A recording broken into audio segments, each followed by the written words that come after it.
Hey YouTube, it's Marita from the Nurse Lounge, and today we're going to continue my series on my narcissistic marriage, my road to recovery.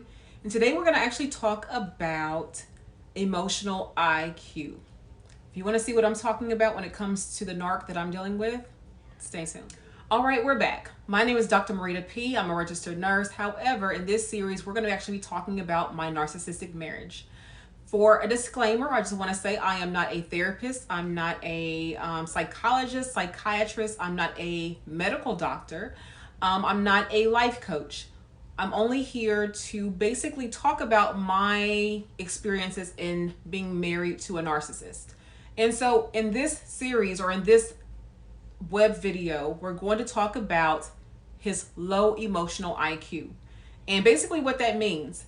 So when it comes to having an emotional IQ, how we think about intelligence regarding an intelligent IQ ratio, when we think about how smart someone was, we talk about someone having a high IQ or a low intelligence quotient ratio.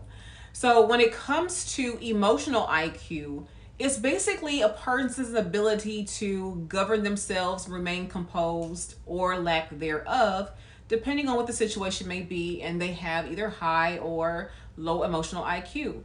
So when someone has a low emotional IQ, they respond to things in an inappropriate manner. And in the case of the narc that I'm talking about, his emotional IQ was that of a toddler.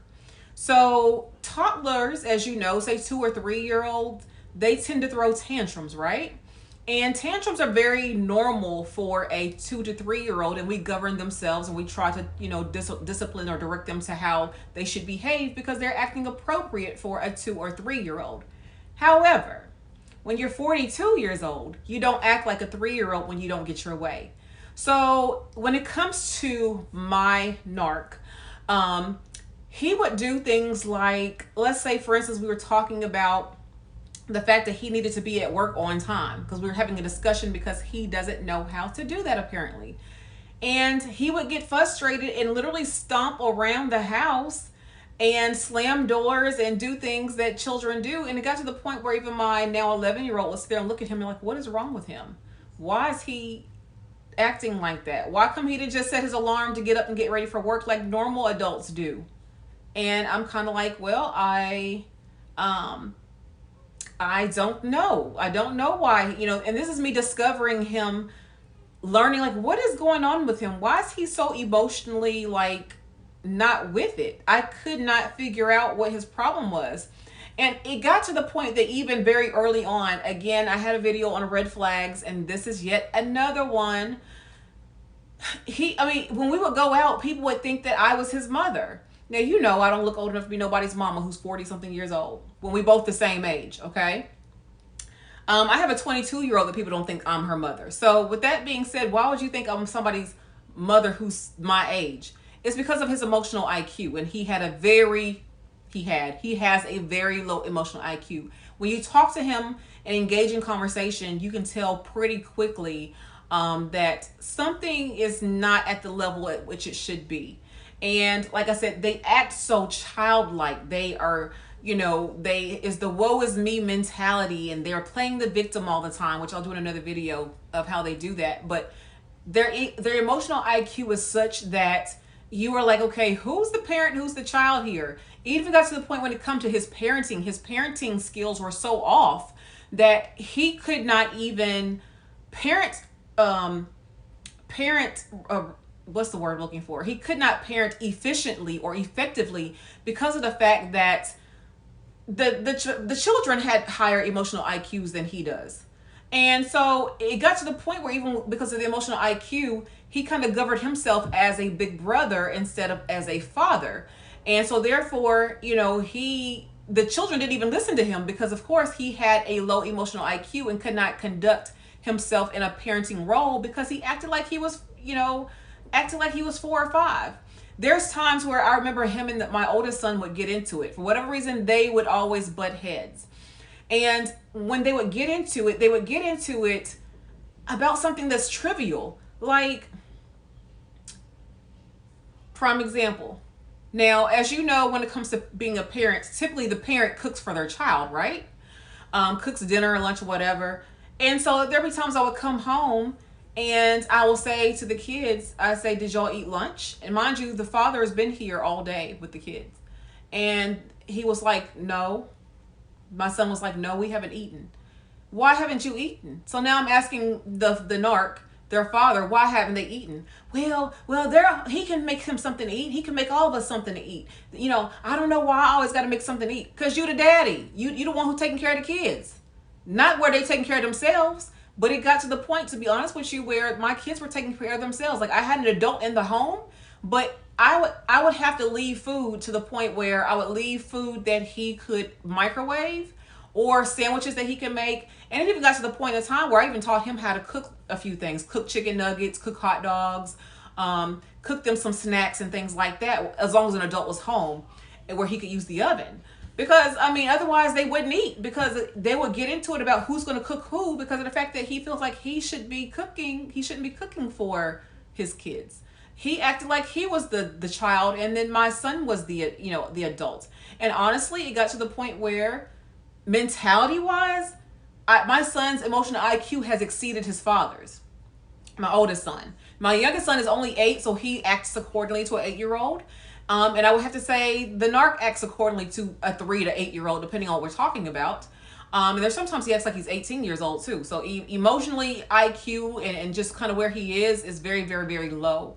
And that is nobody that you want to be with, and who you have to babysit an adult, supposedly partner of yours, and have to break up fights, verbal fights, because they're arguing about how many chicken nuggets that somebody's going to eat. Or, you know, it would be things like that he would do that I'm like, okay, what the hell is going on with you? And the more I realized that he was like this, the more I realized that he was not the person for me. I cannot be with someone who acts like he is 7 and 8 years old because he's not getting his way and stomping and just, you know, that's just kind of how he was. So hopefully, you know, I'm short and sweet to the point on this video. Just know that emotionally he was very, very low, or is very, very low. That hasn't changed one bit. That's the reason why he gravitates towards people who are younger than him. So he gets along best with people who are 18, 19, 20 years old, because mentally that's how he acts. Emotionally, that's where he is. When he ain't acting like a 3-year-old, that's where he is. That's the reason why he gravitates towards those kind of crowds. And I gravitate towards people who are my age or older typically, because that's where I am. I'm past the things that we did when we were 18, 19, 20 years old. Do I enjoy music? Yes, I do enjoy music. I listen to music every single day, but I cannot tell you what album comes out when. I can't tell you when the latest Jordans come out. I'm not going to be in line waiting on those Jordans. I'm not going to be, you know, that's the only thing he can engage in conversation is stuff like that, material things. He can't talk politics. He can't talk career. He can't talk retirement. He can't talk future goals. He can't talk those things because he's not there, and he will never be there. The sad thing is my son can talk all of those things. Maybe not retirement because he's only 11, but he definitely can talk future goals, career. He can talk politics to a certain degree. He knows a lot more than his father knows, or at least at a higher emotional intelligence than his father is, and actually acts like he's more intelligent. He probably actually is than his father. Anyway, thank you so much for watching this video in its entirety. It's short, sweet, to the point. Many of you all want to know, who do I listen to when it comes to narcissism? And I listen to quite a few channels, and that's what's helped me figure out what's going on in my personal relationship with my narc partner, so to speak. So I listen to Dr. Les Carter, which is Surviving Narcissism. I listen to Dr. Carmen Bryant, which is Overcoming Narcissism Abuse. I listen to Peak Girl Teaches. I listen to Sarah Speaks. Associate Direct, which is Quinn Holliday. I listen to one more, Hario Ovadatop. He's the newest one that I listen to now. And then there's one more, RC Blake's. From time to time, he talks about narcissism. He is a pastor, and he does a phenomenal job breaking down things of narcissism and how it impacts women specifically. Obviously, women can be narcissists as well, but he talks a lot about, you know, uplifting women and things like that. So if those things might interest you, definitely go look up those channels and actually see if, you know, maybe you're having some issues within your own life with narcissism, or a person, a significant other, a boss, a relative that you are dealing with narcissistic type abuse from. And I'm here to tell you that you need to end those types of relationships with these kind of people and just love them from a distance and kind of move on with your life, which is what I have done. I am in a better place now. I'm not divorced yet, but I am approaching that part of this demise, or this dissolving of the marriage, is trying to go through that process. However, I'm waiting till I start my new job next month in August. And I'm excited about that. So I'm trying to take one thing at a time and focus on one thing at a time. He's not going to sign the papers anyway. So I got to go through a long battle with that. Anyway, I digress. So thank you for watching this video. If you want to follow me on IG, the handle will be somewhere on this page, also in the banner at the top, also in the description box below. And until the next time, you all take care. Bye-bye.